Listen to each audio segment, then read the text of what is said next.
Listen, I am going to tell you something that still makes my secondary heart skip beats, even though it happened 3 cycles ago. My name is Visk, and I am what you would call a risk assessment officer on Station Apex 7. Fancy title, right?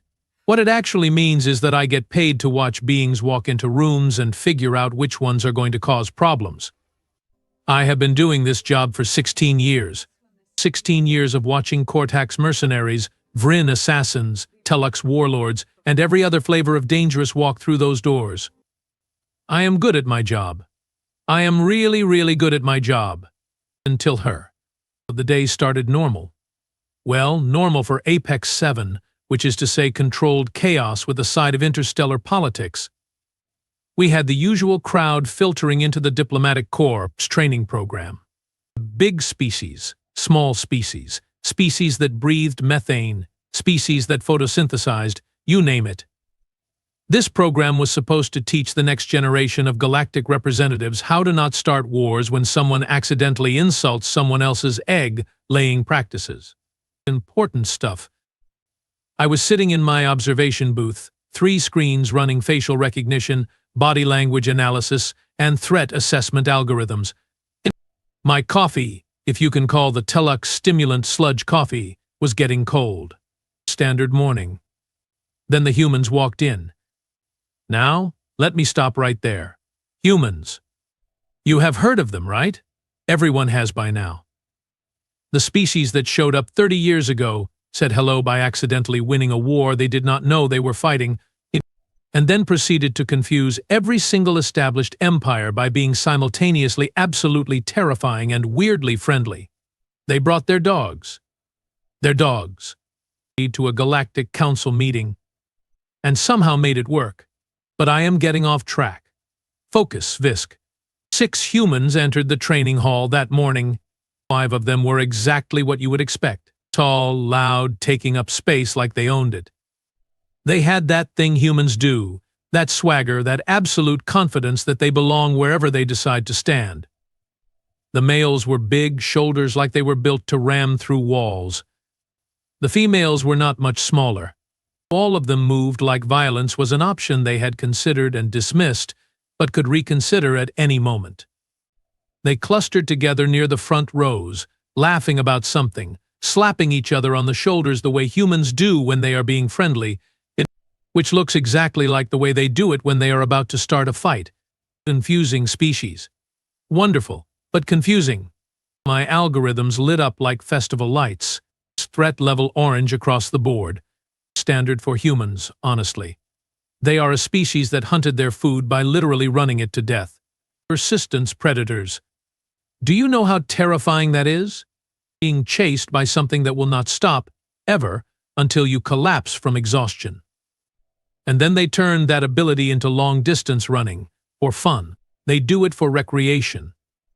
But here is the thing. Here is the thing that still makes my scales itch. The 6th human, she was different. She walked in maybe 10 seconds after the others. Smaller, quieter. She wore the same standard-issue training uniform they all did, gray and boring, designed to be neutral. Her hair was pulled back, dark and simple.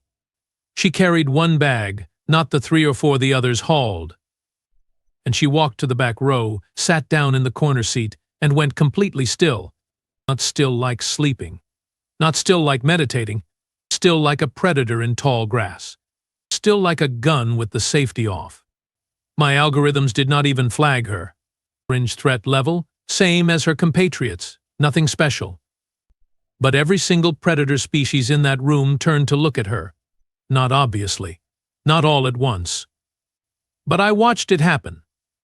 Kor, the Vryn military advisor, sitting 3 rows up, his head swiveled maybe 2 degrees. Just enough. His nostril slits flared. He was scenting the air. Thune, one of the Cortax combat instructors, her pupils dilated. She leaned back slightly, fractionally, creating distance without seeming to move. Even Rix, and this is what really got me, even Rix, the Dralix philosopher, who had not been in combat for 40 years and mostly ate plants, even he shifted his bulk to keep her in peripheral vision. Every single predator And she just sat there, hands folded on her desk, face calm, looking at nothing in particular. I pulled up her file. Maya Trent, age 24 in human years, whatever that means. Born on Earth, Colony World, New Manitoba. And no military service, which was unusual for humans entering diplomatic training. Educational background in, and I am reading this correctly, anthropology and behavioral psychology. Her entrance scores were good, but not exceptional. She had a note in her file from the initial physical assessment that said, quote, adequate physical fitness for program requirements, end quote. Adequate. Right. I flagged her file and sent a query to Jella, my supervisor. Subject Trent, human, back row. Predator response unusual. Recommend observation. Jella messaged back within seconds. You feeling okay, Visk? Algorithms show standard human parameters. Trust me on this one. Fine. Tag her for secondary monitoring. But if this is another one of your hunches, I am making you clean the methane tanks. Fair enough. My hunches had a 70-30 success rate. Which sounds bad until you realize that 30% of the time I was wrong. Nothing happened anyway. But 70% of the time I was right. People did not die. Good trade. The orientation began. Commander Prex, a Telux with more medals than sense, started his speech about duty, honor, excellence, all the usual nonsense. I was watching Maya Trent. She did not move, did not take notes, did not look around. Just sat there, breathing slowly, hands still folded.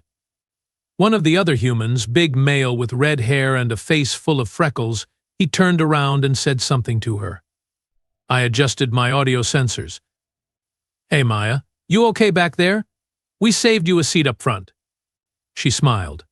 Small smile, polite. I am good here, Derek. Thanks, though. You sure? You are missing all the fun. I can hear fine. Suit yourself. He turned back around, already distracted by whatever his neighbor was saying. That smile vanished the instant he turned away. Just gone. Like it had never existed. Her face went back to neutral. Not blank. Neutral. There is a difference. Blank means nothing is happening. Neutral means everything is happening but you cannot see it. An hour into orientation, they broke into smaller groups for initial assessments.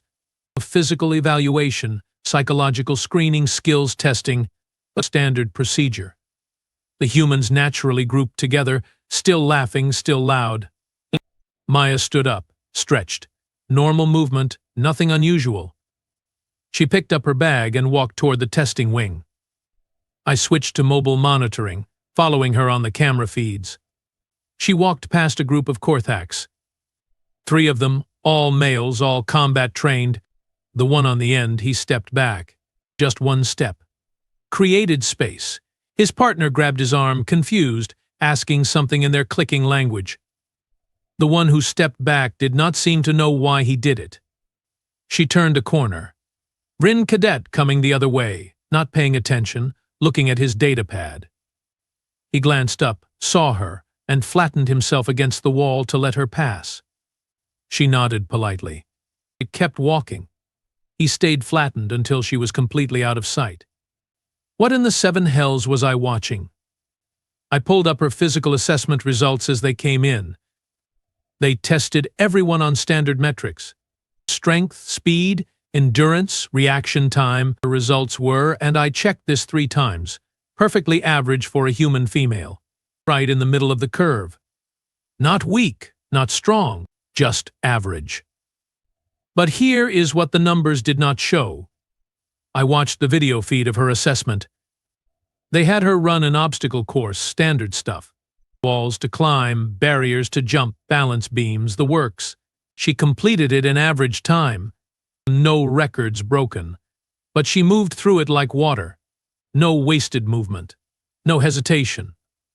She did not look at obstacles before dealing with them. She just dealt with them. Fluid. Efficient. Like she had run that exact course 1,000 times before, except she had not because this was her first day. The combat trainer, Thune herself, was watching. I zoomed in on her face. She was frowning. Not angry frowning. Confused frowning.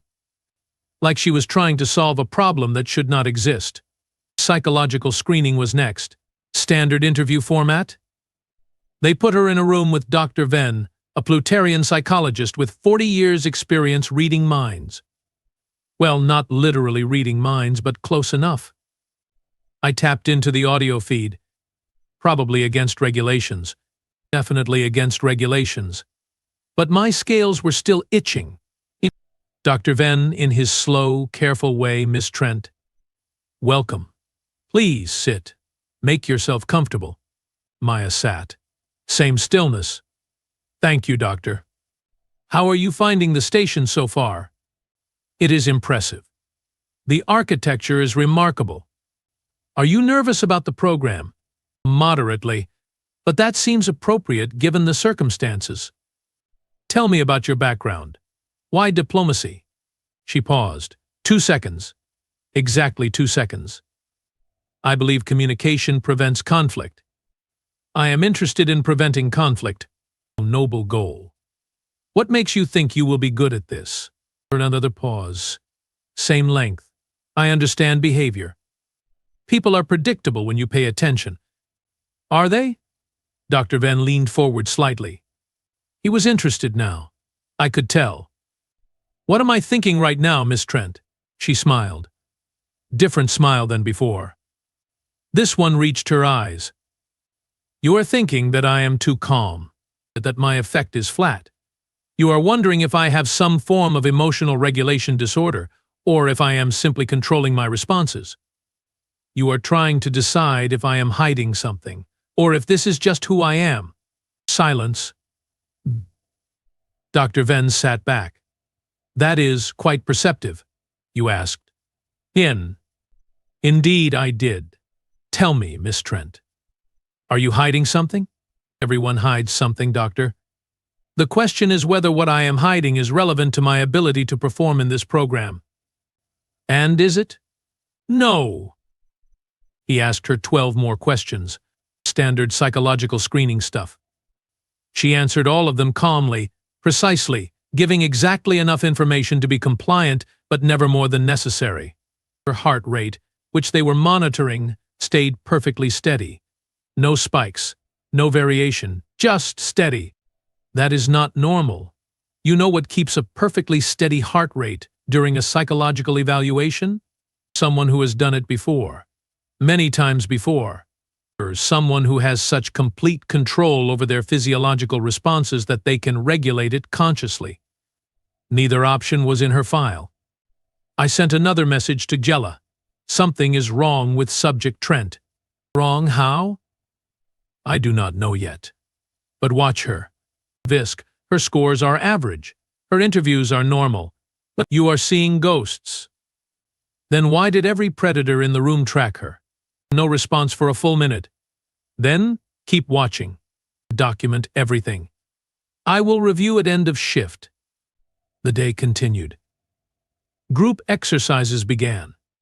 They split the cadets into mixed species teams, standard protocol for diplomacy training. You cannot build interspecies cooperation if everyone sticks to their own kind. Maya got assigned to Team 7. 2 Korthax, 1 Vrian, 1 Telux, 1 Plutarian, and 3 humans including her. The exercise was simple. Negotiate a resource distribution agreement where everyone's needs were met. Sounds easy. It is not. Species have different requirements, different values, different communication styles.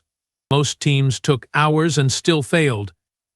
I watched Team 7 gather in their assigned room.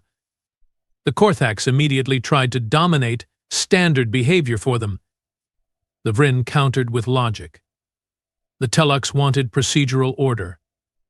The humans, typical humans, wanted to just talk it out. Maya sat at the edge of the group, said nothing. Just watched. The argument got heated. Not violent, but loud. The Korthax was clicking aggressively. The Vrin was hissing. One of the human males, Derek again, was trying to mediate but mostly just making it worse because he kept interrupting everyone. Then Maya spoke. Stop, 1 word. Quiet. Not loud. Not aggressive. Just stop. Everyone stopped. She looked around the table, made eye contact with each of them. This is inefficient.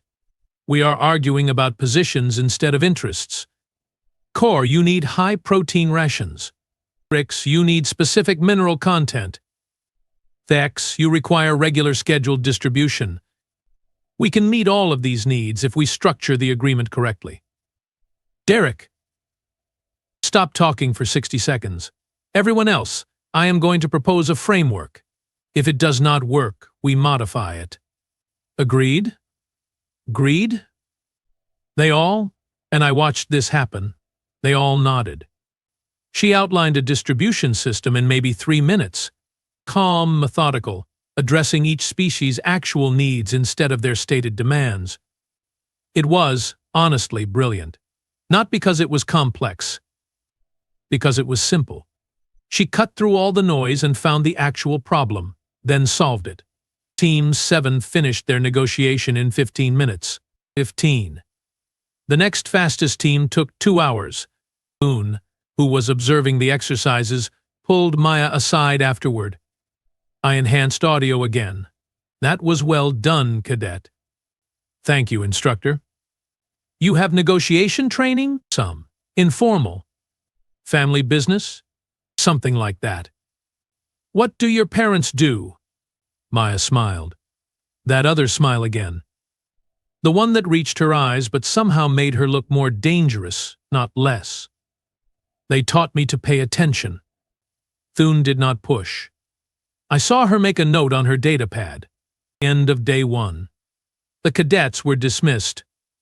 Everyone filed out, tired, excited, nervous. The humans clustered together again, making plans for dinner. Derek called back to Maya. You coming? In a minute. I want to review the schedule for tomorrow. Always prepared. All right, we will save you a seat. They left. The hall emptied. Maya sat there for another 5 minutes, completely still, looking at nothing. Then she stood, walked out, alone. I tracked her on cameras. She went to her assigned quarters, small room in the human wing. Went inside. Lights on. I could not see inside, obviously, privacy protocols. But I could monitor hall cameras. 20 minutes later, she came back out, changed clothes. Exercise gear. She walked to the station gym, public facility, open to everyone. At 2300 hours station time, the gym was mostly empty. 2 Telux lifting weights, 1 Plutarian on a running track. Maya went to the combat training section. Empty at this hour. She started drilling. And I do mean drilling, not exercise, drilling. Precision strikes against the practice dummy. Footwork patterns. Defensive movements. I am not a combat expert, but I know enough to recognize training when I see it. She worked for 90 minutes. Never stopped. Never slowed. Just constant movement. When she finished, she was barely breathing hard. She went back to her quarters. Lights off at 0100 hours. I compiled my report for Jella. Subject Trent displays anomalous behavioral patterns. Predator species show avoidance response despite subject presenting no obvious threat indicators. Subject demonstrates advanced negotiation skills not reflected in educational background. Subject shows evidence of extensive combat training not documented in file. Recommend continued observation and background investigation. Jella responded at 0600 the next morning. Investigation approved. I pulled some strings. Her background check was surface level only because she had no military service. Requesting deep scan. Results in 48 hours. Meanwhile, yes, keep watching her. Day 2 started the same. Orientation, lectures, more group exercises.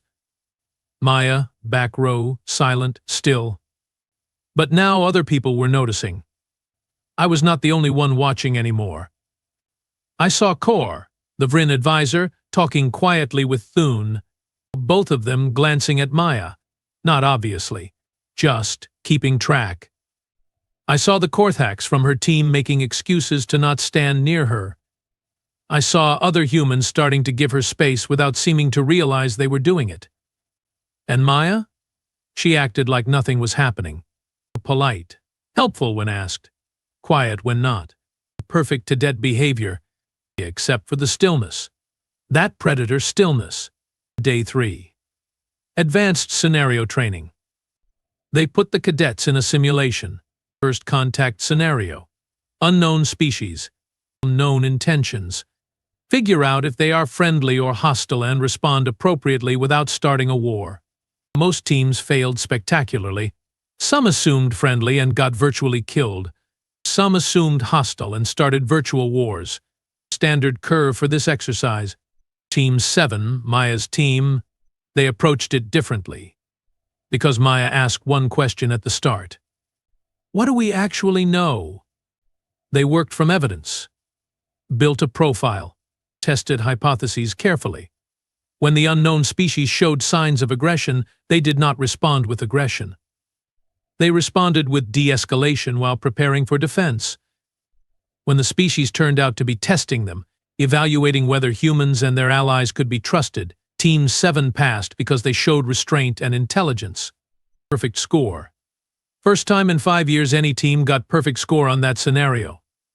Commander Prex himself came to observe. Impressive work, Team 7. Who led this approach?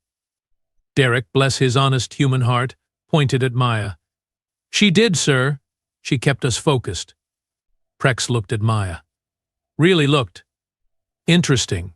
Your file says no military background. Correct, sir. Where did you learn tactical assessment? Books, sir. Books. Yes, sir. I read extensively. He did not believe her. I did not believe her. Nobody believed her. But what are you going to do? Call a cadet a liar on day 3 because she is too good at simulations? Prex made a note. Walked away. That night, the deep background scan came back. I was in my quarters when Jella messaged me. My office. Now. Bring coffee. That is never good. I went. She was staring at her screen, face unreadable. You were right, she said. Sit down. I sat. Dumb. Maya Trent. Age 24. Born on New Manitoba Colony. Parents listed as deceased, industrial accident when she was 6. Raised by her uncle. Uncle listed as civilian contractor. Normal life. Normal education. Normal everything. But I had a friend run a deeper check. Facial recognition through every database we have access to. Guess what we found?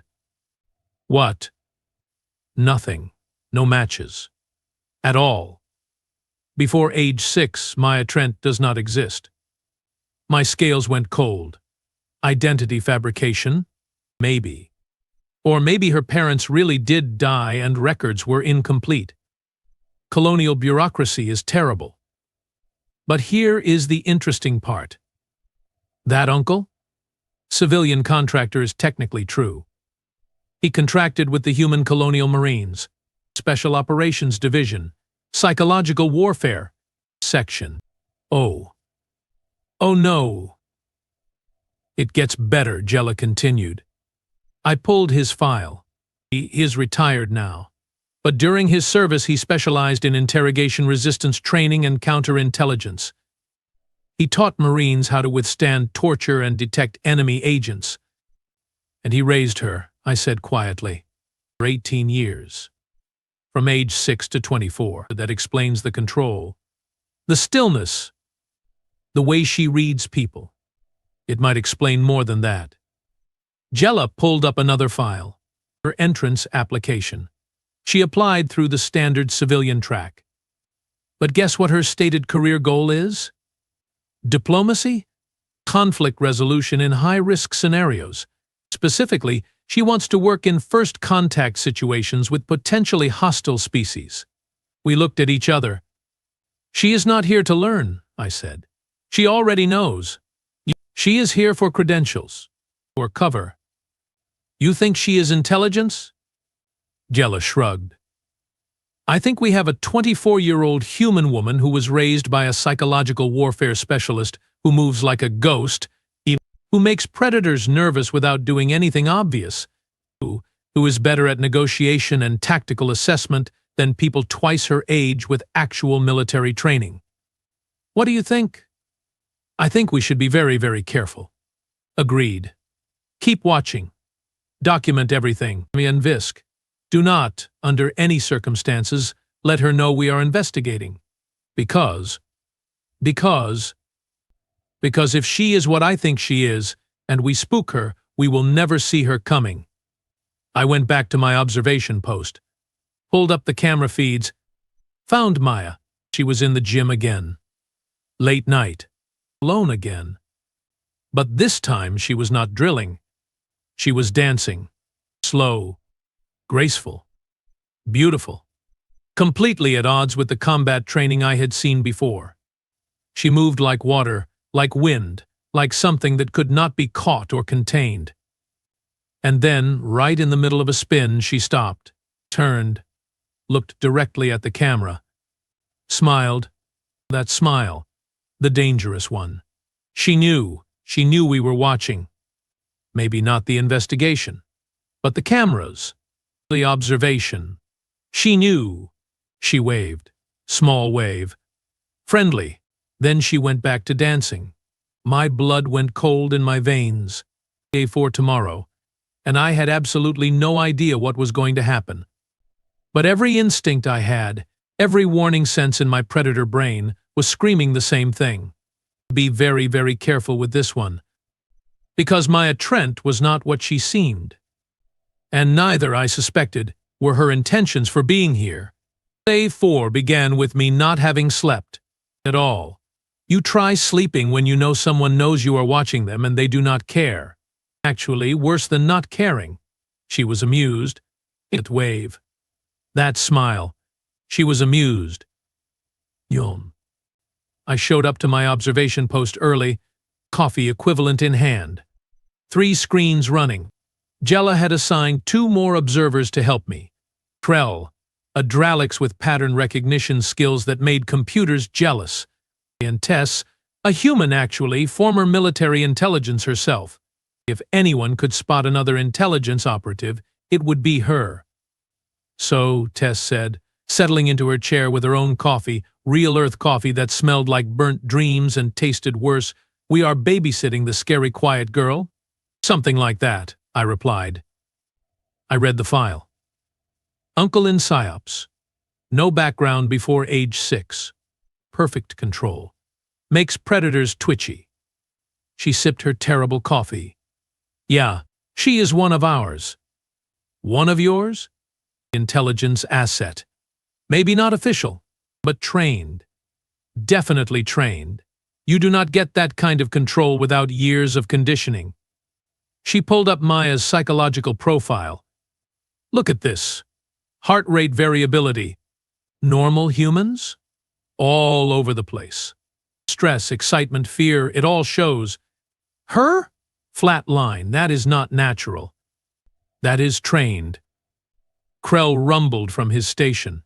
Subject entering common area. Multiple cadets present. We watched the feeds. Maya walked into the breakfast hall. Normal morning. Cadets getting food, socializing, preparing for the day. The loud humans were at their usual table. Derek saw her, waved. Maya. Over here. She smiled. The polite one. Got her food, walked over. But here is what I noticed. Here is what my 3 screens, my algorithms, my 16 years of experience noticed. She walked a path that kept her back never exposed. She sat in the chair that faced the entrance. She positioned herself so she could see every exit. And she did all of this while looking completely casual, like she just happened to choose that spot. Tess noticed too. Textbook tactical seating. She does not even think about it anymore. It is automatic. The conversation at the table was typical human chaos. Loud, overlapping, everyone talking at once. Maya ate her food slowly. Listened. Spoke occasionally. Short responses. Asked questions that made other people talk more.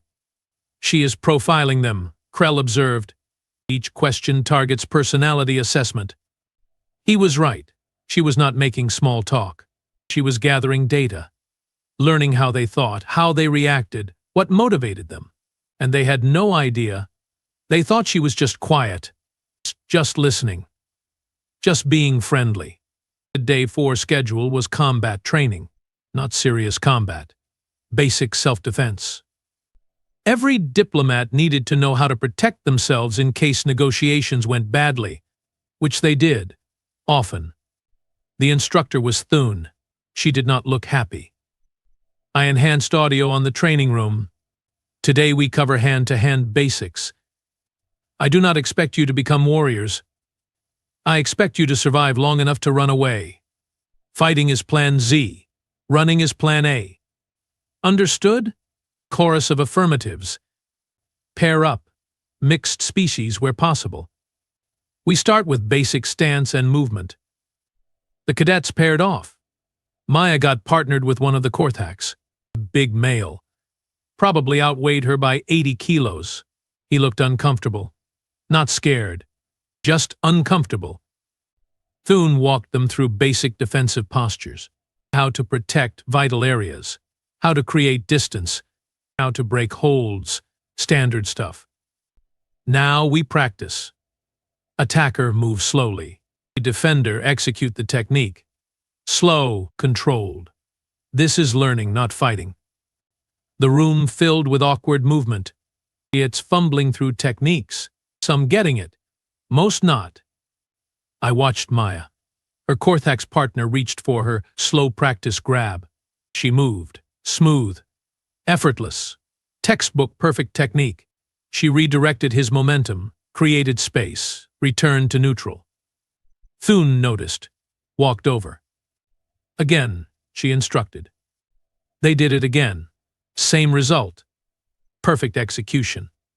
Faster, Thune said. The Korthak sped up. Half speed. Then 3/4. Then full speed. Maya adapted. Every time.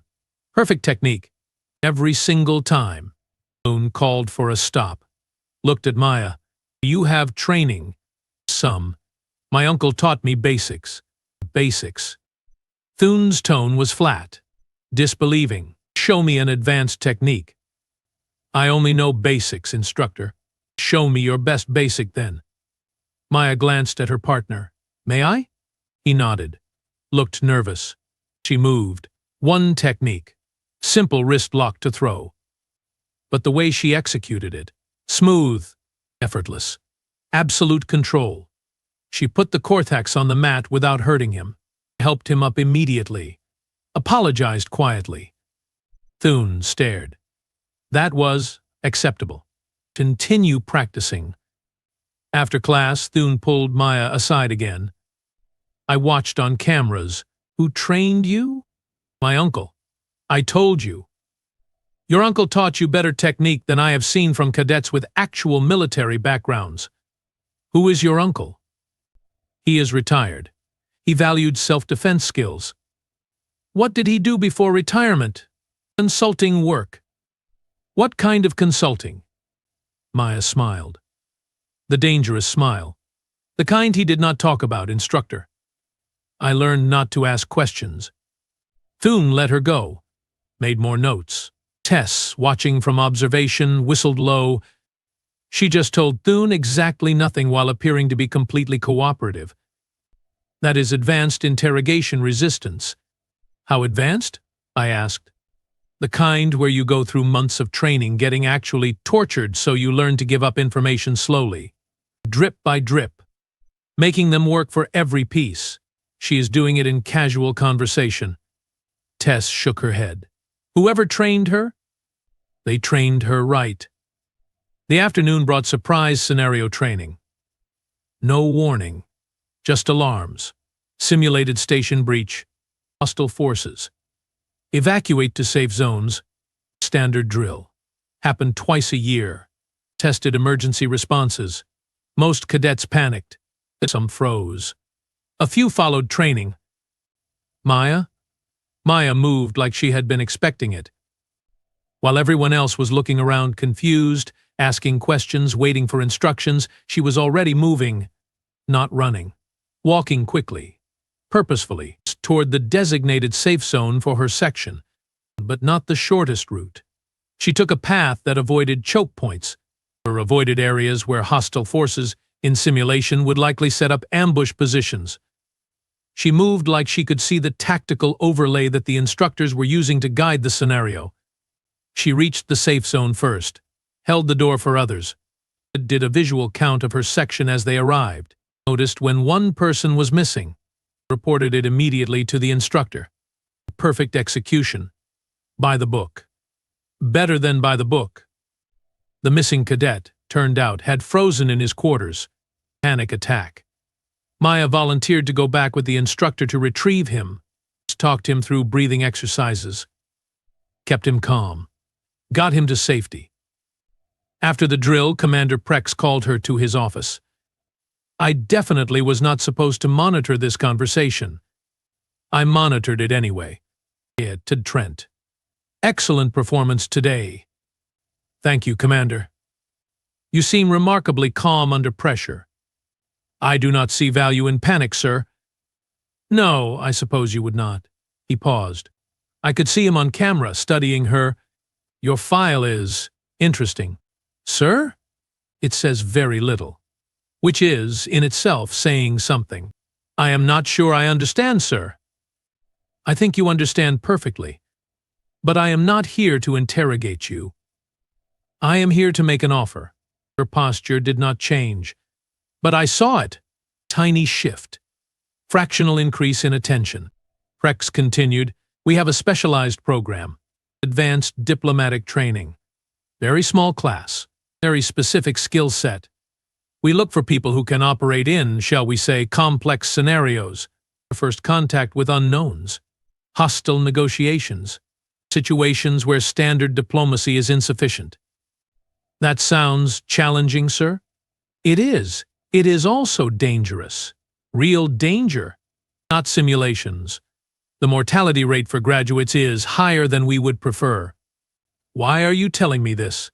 Because you are the kind of person we need. Calm, controlled, capable, aware. You see things others miss. You adapt without hesitation. These are valuable traits. I am only 4 days into basic training, sir. And you have performed at a level consistent with graduates of advanced programs. I checked.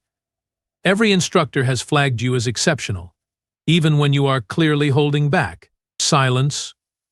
Knee. So here is my offer. You can continue basic training, graduate in 6 months. Get a nice, safe diplomatic posting somewhere boring. Or you can transfer to the advanced program. Start immediately. Face challenges that will either break you or forge you into something remarkable. Your choice. May I think about it, sir? You have 24 hours. Dismissed. Maya stood, saluted, left. Tess was grinning. They want to recruit her for the scary diplomat program. The ones they send into active war zones. And she was not surprised, Krell observed. No physiological response to the offer. Because she was expecting it, I said quietly. This is why she is here. Not for basic training. She wanted to get noticed. But why? Tess frowned. If she is already trained, if she is already capable, why go through the program at all? Good question. Really good question. That night I followed her on cameras again. She went to the gym. Same routine. Combat drills. Precise. Perfect. Then she stopped, turned to the camera, spoke directly to it. I know you are watching Visk. I know you have been watching since day one. I do not mind. You are good at your job. But you are asking the wrong questions. My blood froze. She knew my name. She knew it was me specifically watching. She continued, talking to the camera like we were having a conversation. You are asking who I am, what I am, why I am here. Those are fine questions. But the better question is, what am I trying to prevent? She sat down, cross-legged, comfortable. Like this was completely normal. 3 months ago I intercepted intelligence. Not officially. I am not official anything. But I have connections. This intelligence indicated a potential threat to the Galactic Diplomatic Corps training program. Specifically, where? To this station. A group that wants to destabilize human integration into galactic society. They plan to attack during training, make it look like humans are dangerous, uncontrollable, not fit for diplomatic roles. My hearts were both racing. I messaged Jella immediately. Get Prex, get security, now. Maya kept talking. I could have reported this through official channels, but I have no official standing, no credentials, no proof, just intelligence from sources I cannot reveal. No one would believe me, so I did what I do best. I adapted. I got myself into the program. I positioned myself to be noticed, to be recruited for advanced training. Because that program, that is where they plan to strike. 2 days from now, during the first field exercise, Jella burst into observation. Prex right behind her. We pulled up the feed. Maya was still talking. I am telling you this now because you have been thorough. Visk. You dug into my background. You noticed anomalies. You are going to brief your superiors. This saves time. So here is what I need. I need access to the advanced program security protocols. I need a list of all cadets who applied in the last year. And I need you to trust that I am here to help, not harm. She stood, walked closer to the camera. I am good at what I do. What I do is prevent conflicts before they start. Sometimes that means diplomacy. Sometimes it means infiltration. Sometimes it means being the quiet person in the back row that everyone underestimates. Check your secure channels. You will find a data packet under encryption key 773. That is the intelligence I gathered. Verify it. Then decide if you want my help. She walked out of frame. Prex was already on his command tablet. Encryption key 773. How does she know our security codes? Because her uncle probably set them up, Tess said quietly. If he was who I think he was, he helped design half our security infrastructure. The data packet was there. Encrypted. Verified authentic. We opened it. Detailed intelligence. Names, faces, plans. A cell of extremists. Mixed species. They wanted to sabotage human integration. Planned attack on advanced training field exercise. Explosives. Casualties. Media coverage. Political nightmare. The intelligence was good. Really good. Sources verified. Patterns confirmed.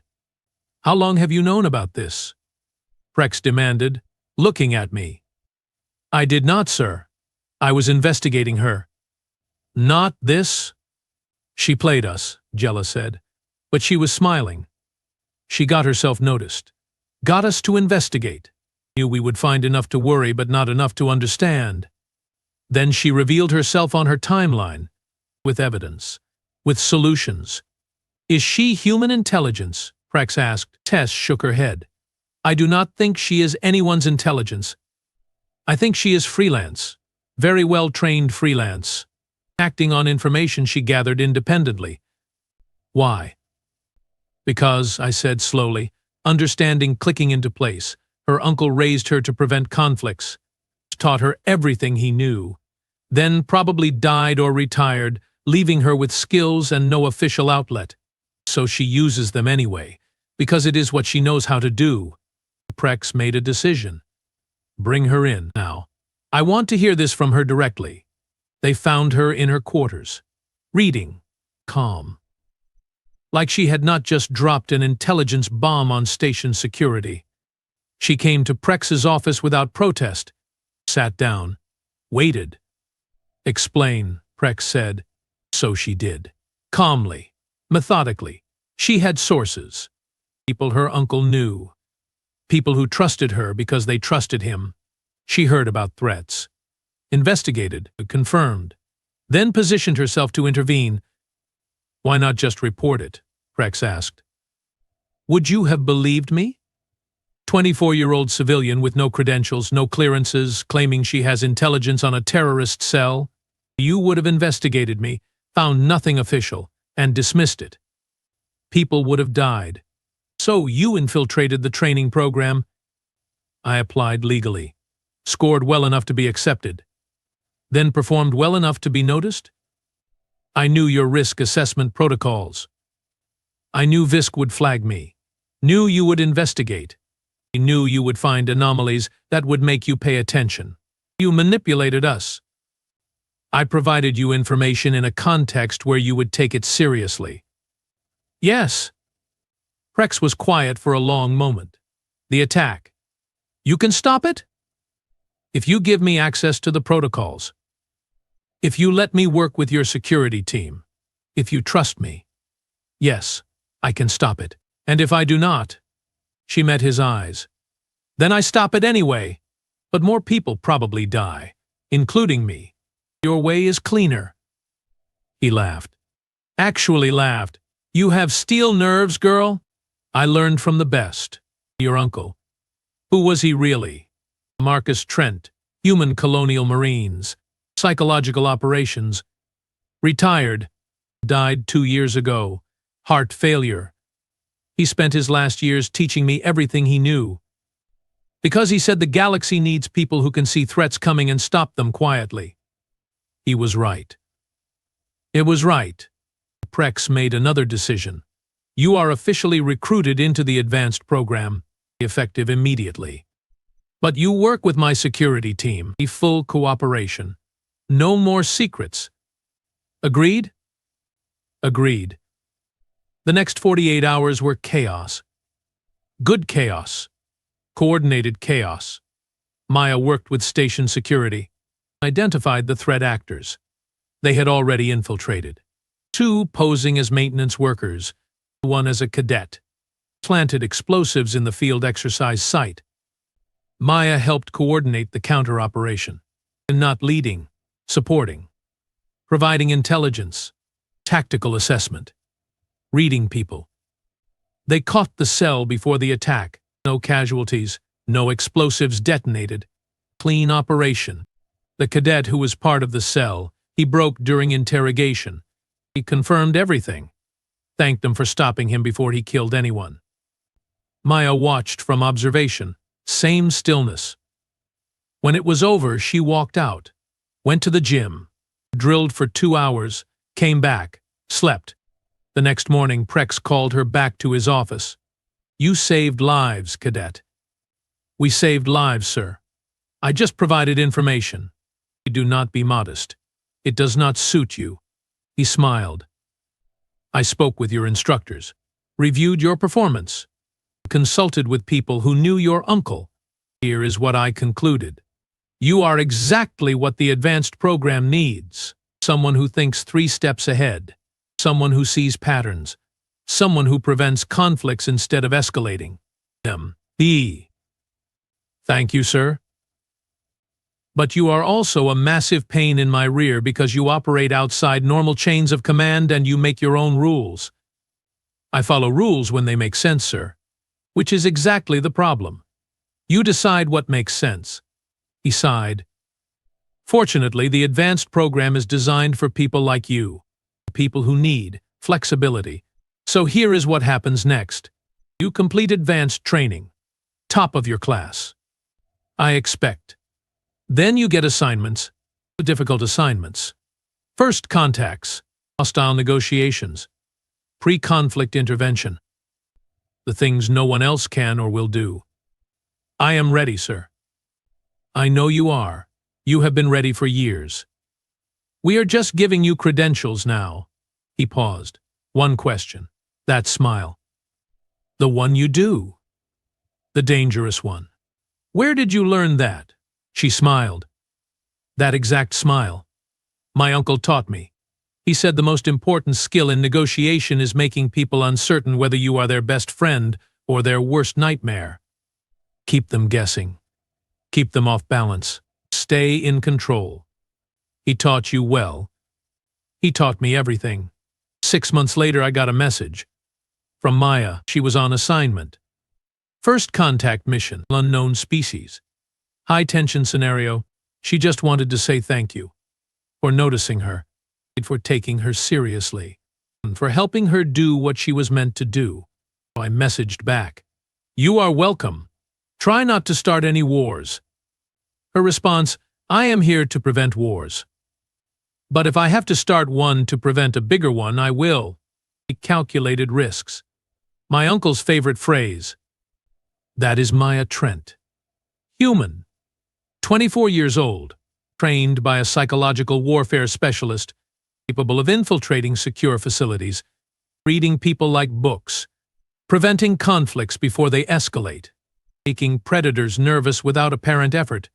She sits in back rows, silent, still, watching, and every predator tracks her first. Because deep down, in instincts older than civilization, they know what she is. She is the thing that hunts hunters, the predator that preys on predators. The human who turned conflict prevention into an art form. She is exactly what the galaxy needs, and absolutely terrifying, but she is on our side, probably most of the time. I hope. Because if Maya Trent ever decides the galaxy is the threat she needs to prevent, we are all in serious trouble. But until then, I sleep easier knowing she is out there, sitting in back rows, silent, still, watching, preventing the wars we will never know almost happened. That is the thing about humans. They are not just persistence predators who run prey to exhaustion. They are not just pack hunters who coordinate perfectly. They are strategic thinkers who fight wars before they start, who infiltrate, who adapt, who learn. And sometimes they raise children who become those skills personified.